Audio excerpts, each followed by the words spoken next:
Alright guys, what is up? And I actually want to do something that I haven't quite done yet in this whole entire game of Black Ops 2 since it's been released. And that is, I want to do an actual commentary, pretty much just breaking down the gameplay. I used to do this all the time, and back when I first started YouTube, back in the original, I guess, Black Ops, all my commentaries that I commentated were all just talking about gameplay. Of course, it gets boring after a while, and not a lot of people do it anymore, but that's pretty much when I started my YouTube channel. I was just going to talk about how I did good in the gameplay, and just particularly how I did good, because I thought I was a really good player back then, which, I was good, but, I was unaware of how many people are actually, just as good as me, if not better, right? So, let's get into this. This gameplay, I'm running some pretty high streaks. Don't really recommend this, especially on a map like Hijack, because they can flip behind you so easily, and sometimes you just don't have a chance whatsoever. This right here is my favorite spot to go on this side of Hijack, because the only way they can get you is if they spawn behind, which, you can't, like I said, you can't do anything to prevent that, and coming underneath the boat. And other than that, they can't really get you unless it's a head-on-head gunfight, and you have this head glitch right here, and this head glitch is actually really strong. That's why I'm using something like a TAR and assault rifle, and I actually screw up right here. I accidentally hit backwards on my remote, so you have to watch this over, but not a big deal. I steal a care package stealth chopper there, kind of ignorant, but I don't think anyone's picking it up. But that right there is a really good spot. Unfortunately, I get taken out from a guy from the left of me, and that's really the only other spot besides coming underneath the boat that you actually have to watch, just because some people do take that left side. It is very risky though, especially if there's someone head glitching the other end. If you try and run across, chances are you're going to get clipped by that guy who's just sitting there. And I realize we lose B, so it's time to get back on the B flag. And luckily I get that, and working up my streaks. Playing the objective in this game and getting kills on the objective is just mad score, and you'll get your kill streaks so quickly. So right here, I'm back to my spot once again. I would even say maybe using an assault rifle, it's a little bit better at range. Maybe a SWAT, M8A1. What else? The TAR works good, don't get me wrong, but even an LMG, I've been using LMGs on Hijacked a lot, which, you don't think you'd use because it's such a small map, but there's so many long, lines of sight, and especially this head glitch right here.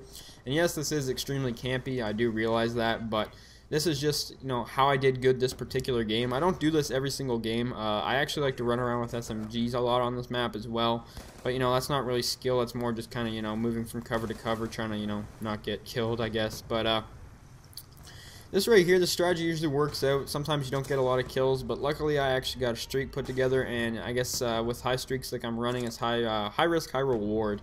So I'm using the VSAT, the Lodestar, and the VTOL warship. So right here, you can see me just checking on my Betty. If the Betty blows up, or the guy doesn't die from it, I go and check it right away. So pretty much while you're sitting here, all you have to do, like I said, is besides to my left and behind me, all you have to do is pretty much sit here, watch the top of their deck, watch the front entrance of the boat, and, other than that, there's not really much place they can come from me unless they come from the right side, which is really risky for them. Plus, I'm running a full team of 6, so chances are they won't get that far up. But if you are trying to do this with randoms, it might not work just because they might be flipping spawns, they might be, not doing their job. So, pretty much any gameplay where I recommend things, I try and recommend them running in a party of at least 4. Especially in a game like this where Black Ops, I feel like it's really hard to do well in if you're not in a party. Just for some reason this game, I did good in the other games, not running in parties, but something about this game, it feels like you need a party. And that's just the way it works. So I actually got up in their spawn a little bit just because it was taking too long for me to get my streaks, and I wanted to make sure I got them before the game ended. So I got my VSAT right here. And I realized because that guy triggered my Betty and it got a hit marker, so I went and checked on the ladder right away. So now since I got my VSAT, I realized there's only like less than a minute to call it, or for this round, so I ended up not calling it in this round. I believe I'm just going to wait till the next round. So the good thing about the VSAT is as soon as you get your VSAT, you're only about, I think it's like 3 or 4 kills away from your Lodestar for the most part. So that's definitely always a good sign for me. I've been running some of the higher streaks lately, just because I've been trying them out.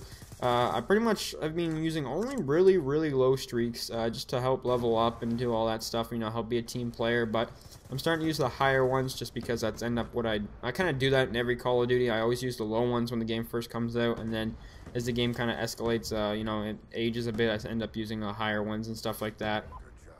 So I end this round with only I think under 2 deaths, and I'm not sure how many kills I have, but you know, I'm cycling through my kill streaks right about now. I'm actually 15-1, which actually is pretty good.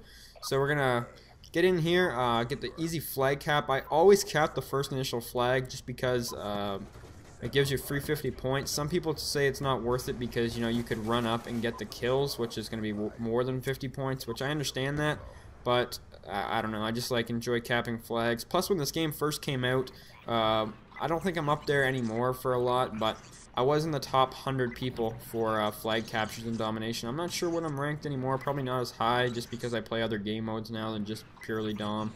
But you know, the Lodestar, we're speeding that up, and the VTOL, because, you know, we've all seen them a million times.